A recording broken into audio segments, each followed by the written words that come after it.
Republik Yaman adalah sebuah negara di kawasan Timur Tengah yang terletak di ujung selatan Semenanjung Arab. Negara ini berbatasan dengan Arab Saudi di utara dan dengan negara Oman di timur laut. Selain itu, Yaman juga terbagi pada perbatasan laut dengan negara-negara di Afrika seperti Eritrea, Djibouti, dan Somalia. Daratan Yaman memiliki luas kurang lebih 528.000 km persegi. Per tahun 2026, Worldmeter memperkirakan terdapat 42,7 juta jiwa penduduk yang didominasi oleh etnis Arab, Asia Selatan, dan Eropa. Persentase penganut agama Islam di Yaman mencapai 99%. Islam di Yaman terbagi atas dua kelompok, yaitu Islam Sunni yang bermadzhab Syafi'i sebanyak 65% dan Syiah sebanyak 34%.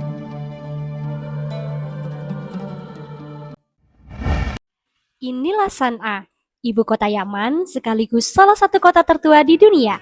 Kota ini sudah berdiri sejak 2.500 tahun lalu dan tercatat sebagai situs warisan dunia UNESCO pada tahun 1986. Rumah-rumahnya yang terbuat dari batu vulkanik dan bata lumpur yang kemudian dihiasi oleh pola putih dengan batu kapur. Hal tersebut dirancang untuk menghadapi iklim panas di Yaman dan dinding tebalnya berguna untuk menjaga sejuk dari dalam. Ketinggian rumah-rumah ini dapat mencapai 9 lantai, sehingga kota San'a adalah contoh awal dari gedung pencakar langit tradisional. Kemudian kita beralih ke kondisi politik yang kian hari kian memanas. Apa yang terjadi belakangan ini tidak bisa dilepaskan dari gelombang Arab Spring tahun 2011 silam. Saat itu, pengunduran diri Presiden Ali Abdullah Saleh sempat menjadi simbol harapan besar bagi perubahan demokrasi. Namun pada kenyataannya, harapan itu dikhianati oleh pemimpinnya sendiri. Vakum kekuasaan yang tercipta tak hanya memicu fragmentasi politik, tapi juga memicu persekutuan yang tak terduga. Melihat skenario yang mengejutkan di mana Ali Abdullah Saleh berkolaborasi dengan kelompok Houthi, faksi yang dulu menjadi musuhnya. Kolaborasi ini bukanlah demi kepentingan rakyat, melainkan taktik licik untuk merebut kembali kekuasaan tahta yang hilang. Pengkhianatan politik inilah yang mempercepat keruntuhan stabilitas nasional. Yaman kini terpecah ke dalam beberapa zona kekuasaan. Pemerintah pusat di bawah Dewan Kepemimpinan Kepresidenan Rashad Al-Alimi, kelompok Houthi di utara, hingga gerakan di selatan.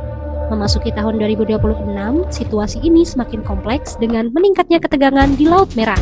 Serangan terhadap jalur perdagangan di Selat Bab al-Mandab telah menyeret kekuatan militer global ke perairan Yaman, mengubah konflik internal menjadi krisis maritim dunia. Ketidakpastian politik ini secara otomatis melumpuhkan sebagian besar kehidupan negara. Sektor minyak dan gas lumpuh total, ekonomi hancur, dan rakyat harus menghadapi hiperinflasi. Lagi-lagi, warga sipil lah yang menjadi korban utama dalam perang tak berujung ini. Disebabkan oleh memburuknya kondisi ekonomi Yaman yang dipengaruhi oleh konflik berkelanjutan dan krisis kemanusiaan. Hingga saat ini pertumbuhan ekonomi Yaman masih tertekan dengan masalah seperti pembatasan akses barang pokok, kenaikan harga bahan bakar, dan devaluasi mata uang. Kondisi ini membutuhkan upaya terpadu dari komunitas internasional untuk menangani krisis yang semakin memperburuk kehidupan rakyat Yaman. Krisis kemanusiaan dan krisis air merupakan ancaman mematikan tanpa suara. Sebagai negara yang bergantung pada impor pangan, setiap gangguan di pelabuhan utama seperti Hudaidah adalah ancaman nyawa bagi jutaan orang.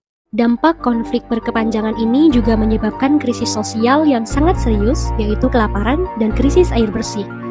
Krisis ini terjadi karena kombinasi dari faktor geografis, perubahan iklim, infrastruktur yang kian memburuk, dan konflik politik yang berkepanjangan. Apa yang dimulai sebagai tuntutan akan kebebasan pada tahun 2011, kini berubah menjadi salah satu krisis kemanusiaan pada abad ini. Tragedi Yaman adalah pengingat pahit tentang bagaimana ambisi politik dan pengkhianatan pemimpin dapat menghancurkan sebuah bangsa dan mengorbankan kehidupan rakyatnya.